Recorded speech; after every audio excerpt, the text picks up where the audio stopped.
Kami Kepala Sekolah SMP Negeri 3 Talang, nama saya Supende SPTMPD. Mulai per 1 Desember kami integrasi di SMP 3 Talang. Tentunya dengan adanya program guru penggerak, kami selaku pimpinan sini mendukung sekali, apalagi teman-teman kami ada 2 orang yang menjadi guru penggerak. Semangat untuk guru penggerak. Terima kasih. Assalamualaikum warahmatullahi wabarakatuh. Bismillahirrahmanirrahim. Assalamualaikum warahmatullahi wabarakatuh. Waalaikumsalam warahmatullahi wabarakatuh. Alhamdulillahirabbil alamin. Pada hari ini kita bisa berkumpul pada kesempatan yang baik dalam suasana yang cerah, dalam keadaan sehat. Kita bisa berkumpul di sini pada acara diseminasi aksi nyata pengimbasan modul 1, terutama pada 1.1 dan 1.4 tempat di SMP Negeri 3 Talang. Sebelumnya ini adalah tugas kami sebagai calon guru penggerak Angkatan 4 Kabupaten Tegal. Tetapi harapan saya ini bukan sekedar saya menyelesaikan tugas saya, tetapi harus memang kami sosialisasikan kepada teman, karena pada prinsipnya guru penggerak itu harus bisa menggerakkan lingkungan di sekolahnya. Jadi prinsipnya adalah tergerak, bergerak, dan menggerakkan. Jadi ilmu yang kita peroleh minimal saya tergerak dulu. Setelah saya tergerak, ternyata ada sesuatu yang salah yang harus dibenahi, maka kami harus bergerak. Saya harus ngapain? Ketika sudah bergerak untuk diri saya sendiri, maka kami harus bisa menggerakkan minimal ekosistem di sekolahnya. Jadi guru penggerak ini memang tidak bisa berjalan sendirian, tetapi harus didukung oleh guru, rekan sejawat, kemudian didukung oleh kepala sekolah, komite, dan pengawas, dan seterusnya. Karena untuk merubah ini harus ada gerakan yang tersistem, kemudian dari bawah didukung. Karena kalau bergerak sendirian itu tidak bisa. Minimal perubahan itu membutuhkan waktu, tidak instan, tetapi minimal ada perubahan sedikit demi sedikit. Jadi pada prinsipnya saya bukan orang yang paling pintar, saya bukan orang yang paling hebat, tetapi minimal ada sedikit perubahan-perubahan kecil yang ternyata efeknya luar biasa. Sedikit saya ulas mengikuti guru penggerak ini meskipun baru berjalan 2 bulan, tetapi sudah memberi perubahan yang positif bagi diri saya. Bagaimana memandang siswa yang awalnya mungkin ketika melihat siswa tidak mengerjakan tugas, terlambat atau beduk, kita langsung emosi biasanya. Tetapi setelah mempelajari filosofi Ki Hajar Dewantara, ternyata saya sudah menjadi guru 16 tahun, ada yang salah, dan ini mari kita perbaiki bersama. Harapannya kembali lagi nyuwun sewu, saya bukan orang yang paling pintar, tidak, tetapi mari kita perbaiki bersama, karena perubahan ini harus kita jalani bersama. Mohon Bu Ati, next. Ya, untuk modul 1, modul 1 ini ada 4 ya. 1.1 filosofi pemikiran Ki Hajar Dewantara, 1.2 nilai dan peran guru penggerak, 1.3 visi guru penggerak, dan yang keempat 1.4 budaya positif. Tetapi pada sosialisasi ini yang wajib disosialisasikan adalah yang 1.1 dan 1.4. Next. Ya, modul 1.1 yaitu tentang filosofi pemikiran Ki Hajar Dewantara, bahwa pendidikan itu tujuannya untuk menuntun. Jadi kita tidak mengintimidasi siswa, tetapi kita harus menuntun bagaimana segala kodrat yang ada pada anak-anak mereka dapat mencapai keselamatan dan kebahagiaan yang setinggi-tingginya. Saat kita menjadi guru, apakah kita sudah berpikir anak-anak sudah bahagia dengan apa yang mereka jalani di sekolah? Terkadang kita hanya datang di kelas, menyampaikan materi, selesai pulang. Mohon maaf lagi, kita jadi guru, ngajar sebulan, gajian, selesai. Betul kan? Betul. Tapi ya kita ternyata ada yang melupakan. Apakah anak-anak rasanya mereka jadi siswa itu bagaimana ya? Ternyata kita lupa keselamatan dan kebahagiaan anak ya. Kita juga harus bahagia sebagai guru ya. Itu yang pertama. Tetapi yang utama ternyata menurut KHD kita harus menuntun, dan kebahagiaan anak itu nomor 1.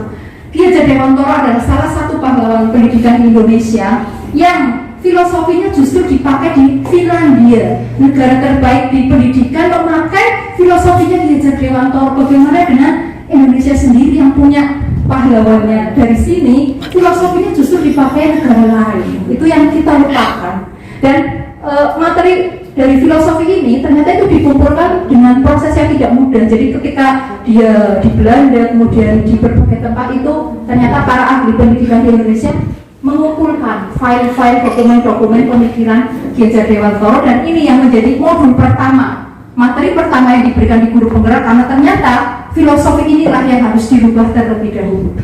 Next Bu Ati.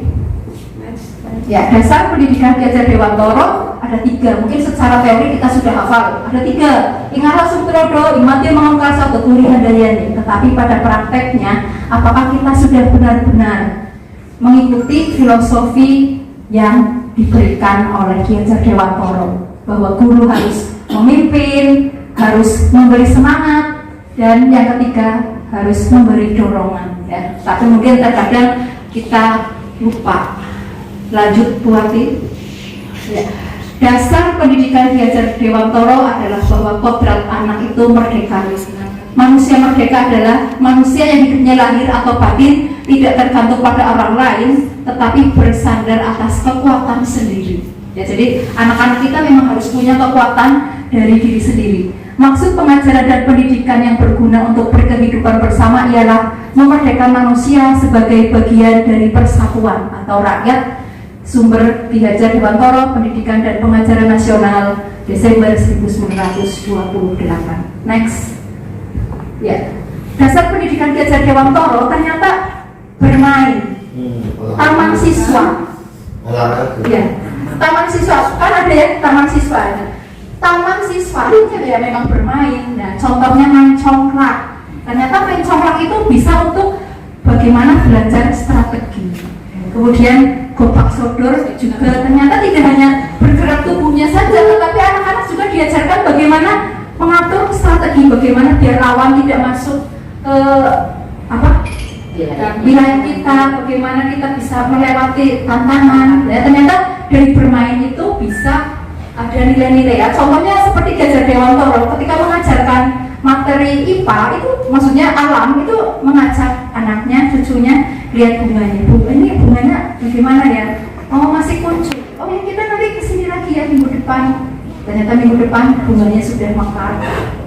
Kemarin kuncup, kok sekarang sudah mekar ya? Bunganya ada berapa? Warnanya apa? Kenapa begini? Kenapa begitu? Ternyata mengajarkannya dengan cara yang sederhana, tetapi begitu mengena dan tidak ya terlalu saklek begini-begini. Ternyata memang anak itu harus bermain. Bukan berarti kita bermain dalam artian main-main, tetapi agar kita dalam siswa itu ada tidak saklek, ada bermain-mainnya. Jadi anak di kelas itu tidak terbebani dengan materi-materi yang ada.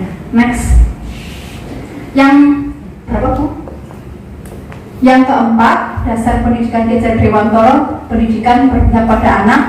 Berpihak pada anak adalah berpusat pada murid. Jadi mungkin kita lebih banyak kadang mengajar itu lebih condong guru yang memberi materi, ceramah, tetapi harus usahakan ada timbal balik, berpusat pada murid. Berpusat pada murid, kita tahu karakter anak. Oh, kayaknya kelas ini anaknya kalau diajak ceramah gak bisa. Oh ya, kita ajak lapangan sekali-kali. Atau anaknya kok modelnya jenuh, atau anaknya bisa nonton visual, maka kita harus bisa memodifikasi pembelajaran apa yang disesuaikan dengan siswa. Next.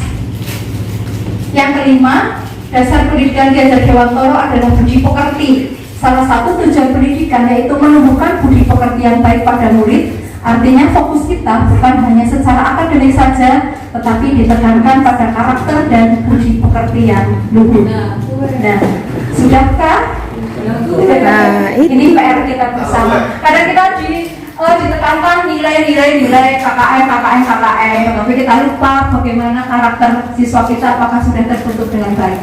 Yang keenam, dasar pendidikan Ki Hajar Dewantoro adalah sebagai petani, tukang kebun. Kita jadi tukang kebun, Bapak Ibu.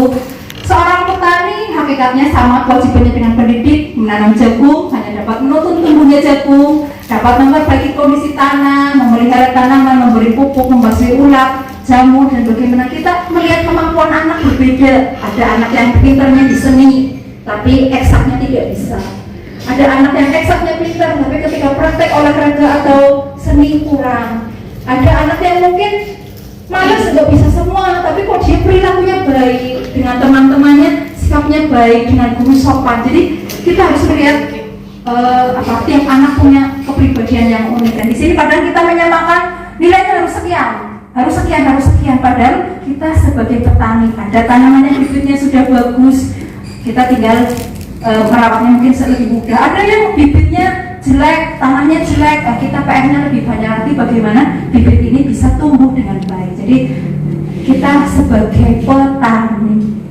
Next buatin. Ya, jika diibaratkan petani itu menyiapkan lahan dulu, ya, menyiapkan tanahnya, menyiapkan cangkulnya. Dari yang awalnya banyak rumput gulma, sebelum ditanam dicabuti dulu biar lebih maksimal penyerapan nutrisinya. Next, kemudian kita pilih benihnya, ya, kita kan petani, ya, kita benihnya benih jagung, bagaimana nanamnya, jaraknya, ya, biar dia nanti tumbuh sempurna. Jangan nandur jagung disebar-ber, ya, nanti tumbuhnya dia akan rebutan lahannya. Next. Nah, setelah kita siapkan lahan dan siapkan benihnya, mereka akan tumbuh dengan kodratnya masing-masing. Mendidik anak itu sesuai kodrat alam dan kodrat zaman. Anak sekarang dididik dengan zaman dulu berbeda. Kodrat alam, anak pinggiran kota dididik, atau anak gunung dididik dengan seperti yang anak gunung dengan anak pantura didikannya berbeda. Jadi harus bisa melihat kodrat alam dan kodrat zaman. Next. Ya, ternyata setelah dirawat, kita pupuk biar bagaimana tanaman ini lebih subur, disiram, dipupuk. Next. Nah, ya, jadi seperti kita tadi sebagai petani intinya.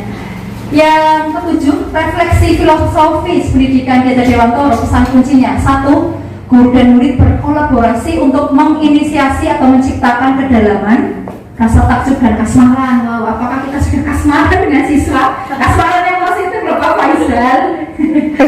Spiritual, intelektual, dan sosial untuk mencapai keselamatan dan kebahagiaan sebagai manusia. Jadi kita memang harus sering komunikasi dengan siswa, bagaimana perasaan siswa kita harus tahu. Karena iya, jadi masuk ke kelas sudah kasmaran dulu, lihat gurunya asik banget dan prakarya dia. Yang kedua, siswa dan guru merdeka belajar yang berkolaborasi bersama, menggali dan mengembangkan potensi siswa dan mengakomodasi karakteristik masing-masing untuk mewujudkan student well-being, kesejahteraan, kebahagiaan, keselamatan siswa. Nah, itu menurut pengawas dari Bali, ya. Kang Putu Suarjana. Next. Ya, lanjut ke modul 1.4 yaitu budaya positif. Budaya positif ini memang budaya yang harus diciptakan. Bagaimana budaya yang kurang baik, mari kita ubah sedikit demi sedikit. Dimulainya dari mana? Dari siswa, guru ke siswa dulu. Ketika kita pembelajaran di kelas budaya positif, kelas itu sudah terbentuk, kita tularkan di kelas-kelas lain. Begitu juga dengan bapak ibu guru lain atau sekolah ini mungkin nanti sekolah penggerak, maka semuanya harus menciptakan budaya positif yang baik. Di sini tidak bisa diciptakan sendiri, tetapi ada kolaborasi semua pihak, kepala sekolah, guru dan murid serta komite juga penting. Jadi di sini komite itu mitra sekolah yang perannya berjalan beriringan dengan sekolah, karena semua program yang dilakukan sekolah dan komite harus seiring sejalan. Yang pertama, 1. Menganalisis kebutuhan murid. 2. Merancang dan menerapkan kesepakatan budaya positif di kelas bersama murid, guru dan siswa. Mari kita buat kesepakatan bersama. 3. Berkolaborasi untuk menerapkan kesepakatan kelas. Ya, jadi kita ciptakan kalau peraturan nanti imbasnya hukuman. Ya, imbasnya contohnya gini, kalau dianalogikan, kalau naik motor harus pakai helm. Kenapa harus pakai helm? Kalau anak menjawab, takut ditilang, nanti ada polisi, berarti dia memakai helm karena takut ditilang. Tetapi ketika kenapa naik motor harus pakai helm? Biar aman. Untuk melindungi kepala, maka ada polisi atau tidak, dia akan pakai helm. Analoginya seperti itu. Ya kalau dia pakai helm awas sama polisi itu takut, hanya karena takut. Tetapi kalau pakai helm di kepala, oh ada polisi atau tidak, dia akan timbul kesadarannya dari diri sendiri. Nah disinilah fungsinya budaya positif di kelas, itu menciptakan seperti itu. Kita ciptakan di kelas ini, kamu maunya apa? Silahkan sendiri-sendiri. Nanti dia anak-anak akan mau yang bisa lakukan. Bukan saya memaksa kamu harus begini, tetapi saya pengen begini Bu, saya yakin bisa begini, saya bisa begini. Nanti hasilnya disepakati bersama. Yang keempat, melakukan kontrol oleh guru dan disiplin positif. Next. Ya, stimulus respon. Ya, bisa Bapak Ibu lihat saja, biar saya tidak membacakan semua. Responnya apa, kontrolnya apa. Jadi kadang begini, ada anak berperilaku salah. Nah kita juga harus melihat kontrolnya. Misalnya ini, kita melihat anak salah, berkelahi atau mungkin bolos. Kita melihat dia salah, kamu tidak ikut pelajaran, kamu bolos dan sebagainya. Tapi kita harus melihat kenapa dia membolos. Pasti dia punya tujuan. Jadi kita harus melihat sudut pandang dari siswa juga. Kadang kita melihat anak salah, tapi kita juga harus memposisikan diri kita dari sisi muridnya. Kurang lebih begitu ya. Bapak Ibu bisa baca, biar tidak terlalu banyak. Next. Ya, budaya positif bisa diciptakan melalui 3. 1, lingkungan positif, artinya lingkungan yang ada di sekolah, dimulai dari lingkungan kelas. Lingkungan sekolah yang menyenangkan, nyaman, akan memberikan rasa aman pada murid. Budaya 5S, salam senyum sapa sopan santun. Ketika tadi peraturan berubah menjadi keyakinan, maka anak ketika berangkat sekolah tidak lagi terbebani dengan peraturan sekolah. Aduh, kalau saya nggak pakai sepatu hitam, nanti saya nanti seperti ini, nanti seperti ini. Tapi ketika muncul dari diri sendiri, saya berangkat ke sekolah, saya sudah niat ini, saya bisa ini, saya ini. Mungkin pada pelaksanaannya anak akan mengalami kemunduran atau dilanggar sendiri. Tapi disitulah fungsi guru untuk mengingatkan lagi, mengingatkan bahwa kamu sudah membuat kita sudah membuat kesepakatan kelas, kita jalani bersama, kita tunjukkan kita mampu dan bisa melaksanakan. Yang kedua, membentuk keyakinan kelas. Tadi ya, dalam proses pembelajaran di kelas atau di luar kelas perlu adanya keyakinan kelas yang harus dipatuhi. Yang ketiga, kesepakatan kelas, menciptakan budaya positif di kelas dengan membuat kesepakatan kelas antara guru dengan murid agar murid merasa nyaman dan aman mengikuti pembelajaran tanpa adanya beban. Next. Ya, kebutuhan dasar manusia ada 5. Cinta kasih, rasa memiliki dan dimiliki, penguasaan, kebebasan, kesenangan bertahan hidup. Jadi ketika ada anak salah, pasti dia ada salah satunya. Kenapa anak salah? Misalnya berkelahi, ternyata dia, saya ingin menguasai, ada rasa, misalnya Pak Faisal bukan cewek Pak. Ternyata setelah ditelusuri, kenapa kamu berkelahi? Saya pacarnya ini, ternyata ada rasa. Yang jelas ceweknya bukan saya. Aduh. Itu jadi. Atau biarkan. Bercanda. Yang keempat, misalnya kesenangan, ada anak tidak ikut pelajaran. Nanti kita tanya, kenapa sih kamu ikut pelajaran? Ternyata saya lagi pengen diambil Bu, saya pengen jajan. Dia pengen kayak gitu, lagi pelajaran kok main bola. Ternyata dia sudut pandangnya, kenapa kamu berbuat itu? Ternyata kesenangan atau kebebasan mau pelajaran atau rambutnya pengen gondrong, pasti ada alasannya. Dibalik semua masalah anak-anak ini, bukan anak-anak kayak kita manusia, kelima ini pasti ada salah satu alasannya. Mungkin kita sama, ternyata saya ada masalah di sini. Ternyata kalau ditelusuri kebutuhan dasar manusia ada 5. Next. Nah, sekarang ke restitusi, yaitu proses menciptakan kondisi bagi murid untuk memperbaiki kesalahan mereka sehingga mereka bisa kembali pada kelompok mereka dengan karakter yang lebih kuat. Bosen 2004. Ya, jadi ketika anak-anak ada kesalahan, kita perbaiki agar setelah memperbaiki bersama, mereka kembali ke posisinya sudah menjadi karakter yang lebih kuat. Next.